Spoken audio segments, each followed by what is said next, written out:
Hola amigos, buenas tardes desde Ginebra.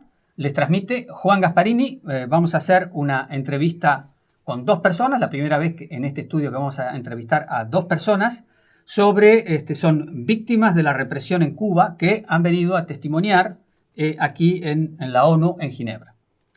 Tenemos a Alan Espinosa. Hola, ¿qué tal? Un gusto, bueno, agradecer ante todo la oportunidad de poder estar acá y de alguna manera visibilizar lo que está sucediendo hoy en Cuba. Bien, y después Elena Larrinaga.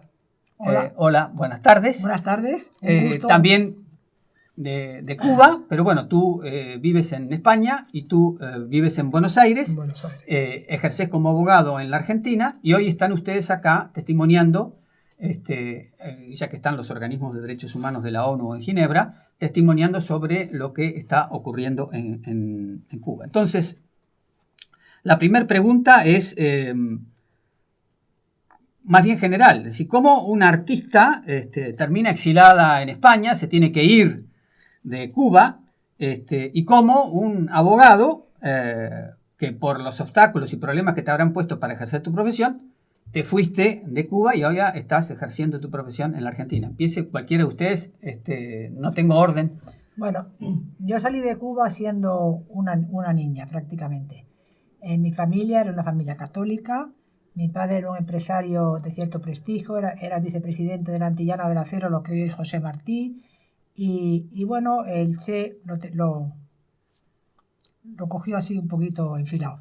Okay. Enfilado. Y entonces cuando empezó el tema de la nacionalización de la enseñanza, cuando empezaron a cerrar los colegios de monjas y empezaron a echar a los sacerdotes, mi padre dijo: mis hijos fuera, yo no quiero que mis hijos se eduquen en el marxismo, no creo en esto y prefiero otra cuestión. Él se quedó.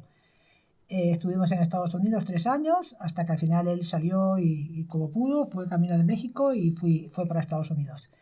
Y bueno, a partir de ahí fue una peregrinación porque mami no se sentía bien en Estados Unidos, ella, claro, la cultura latina, el idioma, la religión, y decidió que viniéramos a Europa. Y curiosamente la primera ciudad europea que yo conocí fue esta.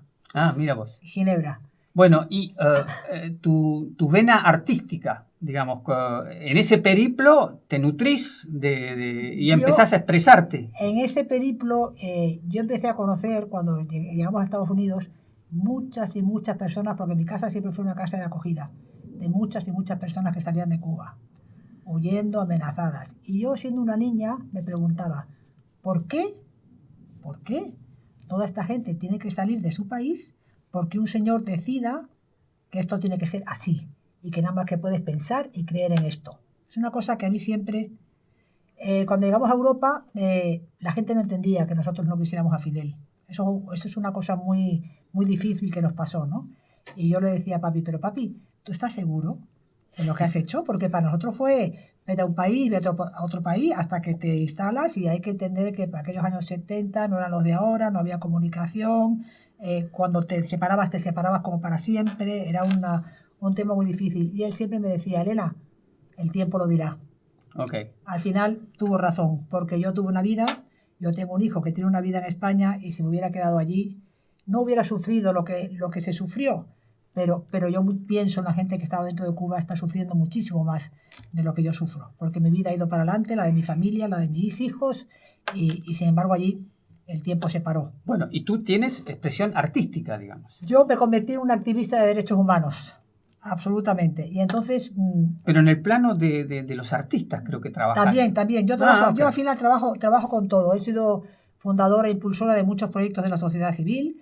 Estoy hablando del Observatorio Cubano de Derechos Humanos, estoy hablando de Diario de Cuba, estoy hablando de la Red Femenina de Cuba, estoy hablando últimamente del Consejo para la Transición Democrática, y colaboro con todas las personas. Tengo un chat larguísimo y grandísimo con todas las mujeres, no diría con todas las mujeres de Cuba, pero bueno, que todos los días me ponen al tanto de lo que hay, ¿no? O sea, bueno, ya vamos a hablar de la situación actual. Vamos a darle ahora a Alan que también un poco nos presente cómo llegaste hasta acá, cómo fue tu vida. Tengo entendido que te formaste como abogado en una universidad cubana, pero al final, contanos qué es lo que sucedió. Exactamente. Yo, estudié Derecho en la Universidad de La Habana, en la Facultad de Derecho de la Universidad de La Habana. Me gradué en el año 2004 y por azares de la vida ingreso a trabajar en la Organización Nacional de Bufetes Colectivos, que es, dígase, la única organización mediante la cual se puede ejercer directamente la representación de personas naturales en Cuba. Es una organización de muy escasa acceso, digamos en este caso, y como ya yo decía, digamos de manera casual, en el año que yo me gradué, el gobierno cubano hizo toda una redada contra los abogados en una operación que denominaron Togas Negras y mediante la cual separaron de esa organización y del ejercicio propiamente dicho a un gran número de abogados, y esas plazas fueron cubiertas por los que en aquel entonces éramos egresados. Y yo creo que a mí la práctica de la profesión fue lo que me convirtió en abogado realmente. O sea, yo entré a estudiar Derecho con una idea idílica, si se quiere, de lo que podía ser la profesión, y cuando empiezo ya a la práctica, ahí fue donde quedé totalmente enamorado del ejercicio. Y bueno, ahí comenzaron mis conflictos también. En algún momento siempre la imposibilidad de poder representar de manera efectiva, siempre existían cuestionamientos de un grupo de jueces, incluso me llegaron a decir un día en una vista que yo tenía fisuras ideológicas. Y bueno, con el decursar del tiempo, a los 2-3 años que yo debía quedar, digamos, de manera permanente y efectiva en la organización, me impidieron el acceso directo a la organización bajo fundamentos que realmente eran incoherentes. En aquel momento, quien era mi directora estaba en un conflicto de intereses porque yo era un abogado que también ingresaba un buen caudal económico, si se quiere llamar, a la organización, y entonces me plantearon de alguna manera para calmar los ánimos que yo me quedara como especie de un año en una especie de prueba, que no era tal prueba, que al año iba a ingresar directamente. Como yo no estaba de acuerdo y esto violentaba de alguna manera mis principios, yo dije que no lo aceptaba y me fui. De ahí después paso a trabajar en una corporación nacional que había, que se llamaba Cubal CSA, donde también tuve problemas porque en ese momento ellos consideraban que yo representaba a la administración y a mí desafortunadamente o afortunadamente me tocaba atender toda la parte de lo que eran reclamos laborales.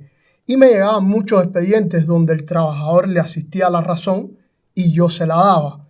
Y esto fue creando fisuras hasta que, bueno, me fui a trabajar a la parte contractual dentro de la misma corporación, pero después al año esta corporación es asumida por las Fuerzas Armadas de Cuba.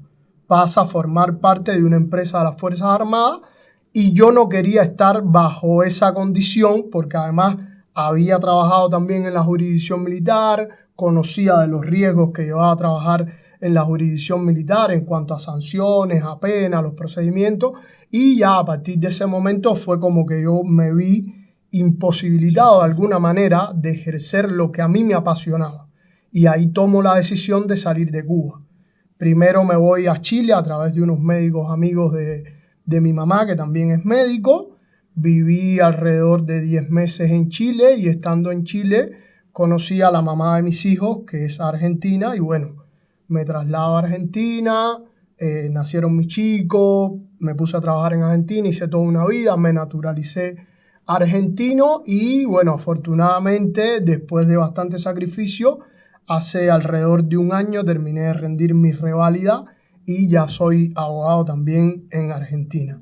En ese interín, también ya producto de todas mis inquietudes políticas que yo venía arrastrando, digamos, desde que vivía en Cuba, conozco a través de un amigo, conozco a Larisa Diversen y todo el proyecto de Cubalex.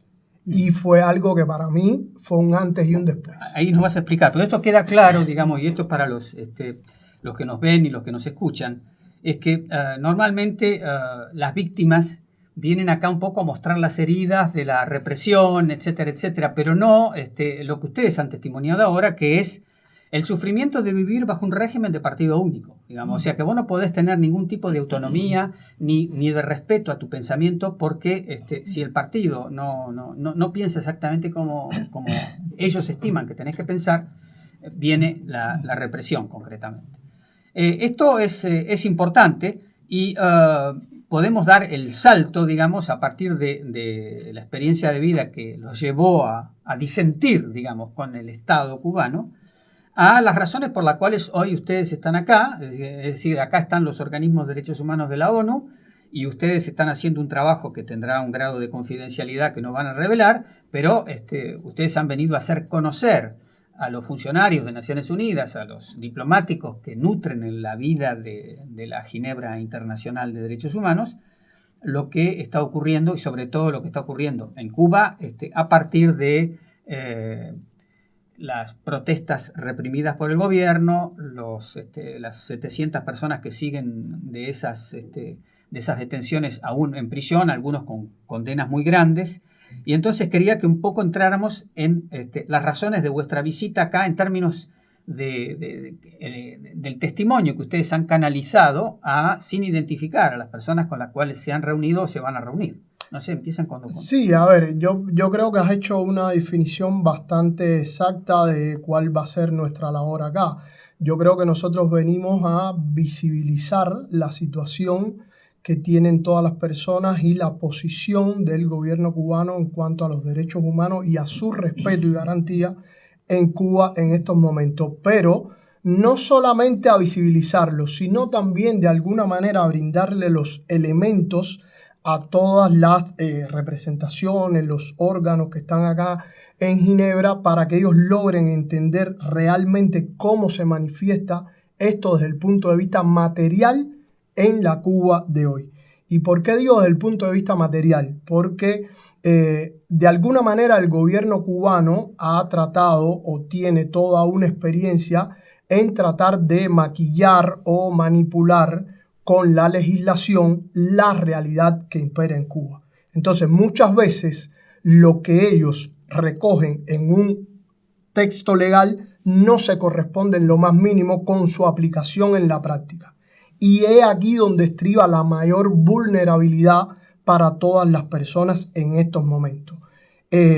Tú ponías, en este caso, por ejemplo, todo lo que tiene que ver con este detonante social que se dio el día 11 de julio, que fue a punto de partida de toda la situación invivible que impera en Cuba por falta de asistencia médica, por falta de alimentos, por cercenamiento de derechos humanos básicos como pueden ser la libertad de expresión, la libertad de asociación, los derechos políticos que tiene cada una de las personas en su condición. Y fueron manifestaciones pacíficas, no hubo uso de la violencia por parte de los manifestantes. Exactamente. No hubo ningún instrumento de ataque militar por parte, sino que la gente salió a manifestar estas cosas que vos decís, es decir, que no se puede seguir viviendo como se está viviendo. Claro, es que la gente salió a pedir libertad. Exactamente. La gente nada más que pedía libertad. O sea, esto fue una manifestación donde la gente no dijo abajo el gobierno, donde la gente nada más que dijo libertad.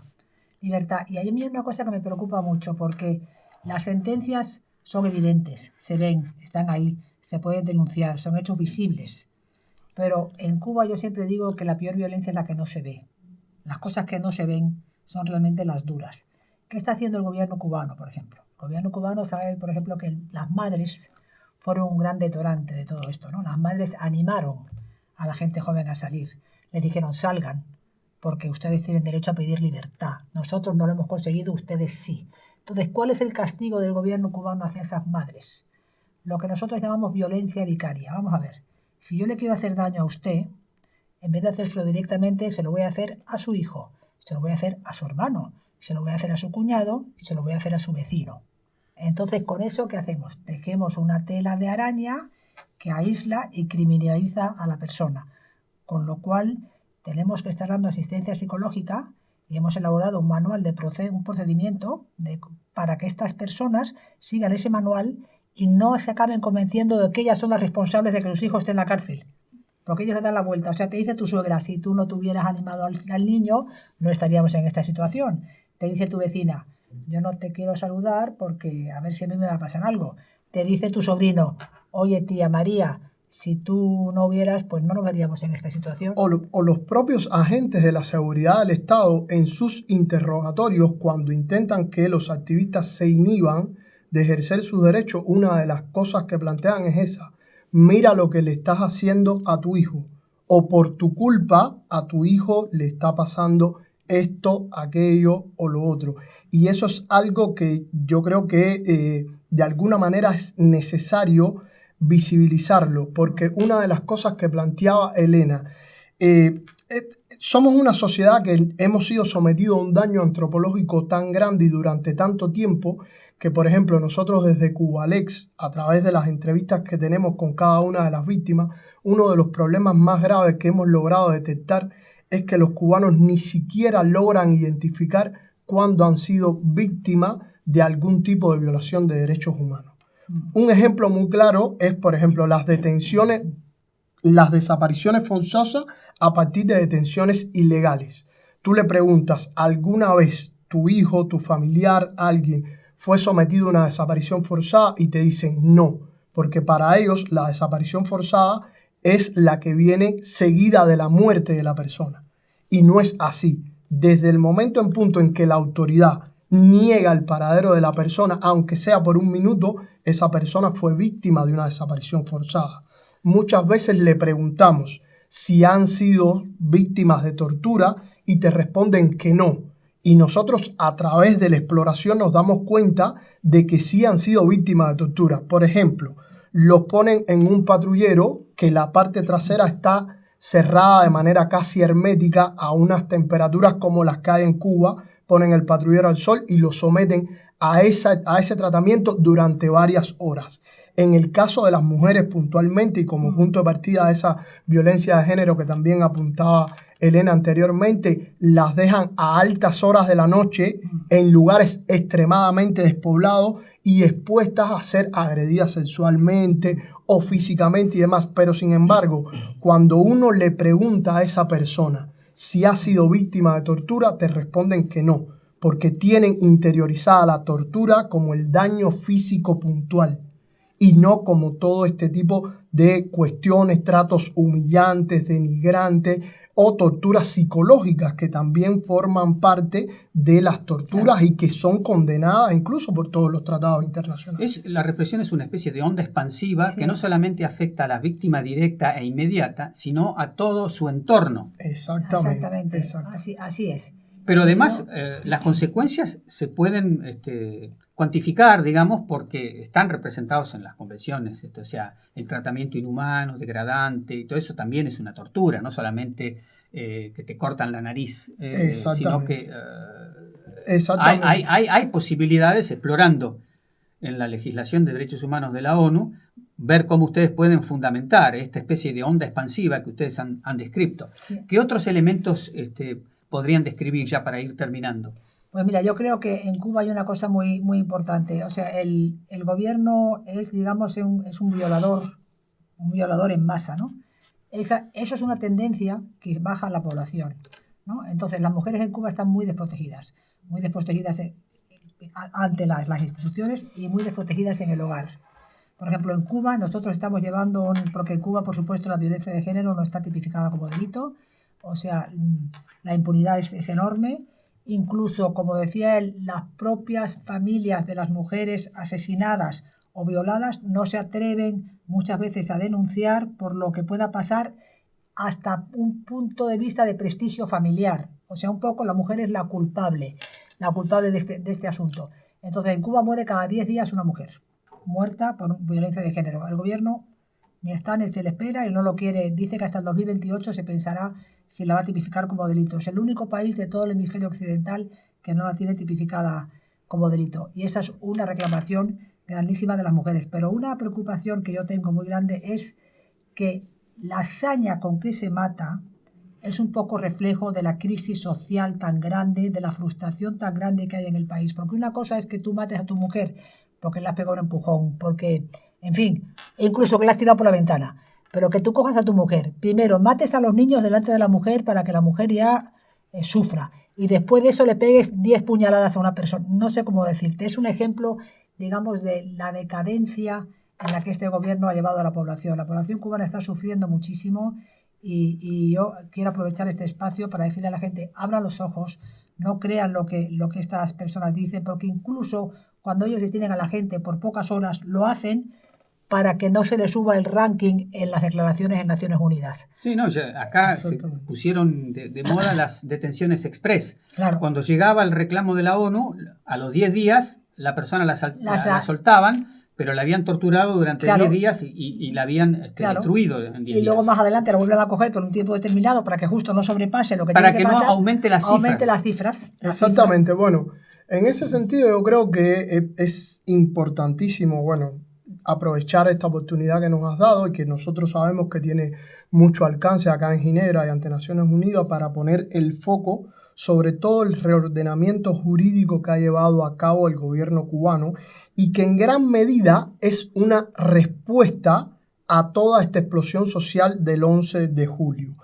En 3 meses aproximadamente vamos a tener o va a entrar en vigor un nuevo código penal que es extremadamente peligroso. Es peligroso porque tiene una laxitud extremadamente grande, al punto de que los ciudadanos no van a poder comprender cuáles son los hechos o la manera de actuar que puede ser constitutivo de delito y cuál no es constitutiva de delito. Esto es una violación flagrante al principio de legalidad. Eso por una parte. Después es un código que intenta cercenar prácticamente todos los derechos humanos que puedan existir. La asociación, los derechos políticos, la libertad de expresión, el financiamiento para poder ejercer esos derechos políticos. De hecho, está, por ejemplo, el artículo 120 de este código que criminaliza toda aquella acción u asociación que tenga como fines lograr o promover un cambio del sistema imperante en Cuba. Una de las cosas que llama la atención es que este ordenamiento jurídico, respecto de su predecesor, el que aún está en vigencia, tiene unos niveles de criminalidad en cuanto a los delitos políticos que es llamativo. En Cuba anteriormente existían 20 delitos que estaban penados con pena de muerte o que se podía imponer la pena de muerte. El gobierno cubano, contrario a la obligación que tiene, de acuerdo a los estándares internacionales, de eliminar la aplicación de la pena de muerte, no solo la mantiene, sino que la lleva a 24 delitos en lugar de 20. Y en cuanto a la privación perpetua de libertad, el aumento es aún más desproporcional.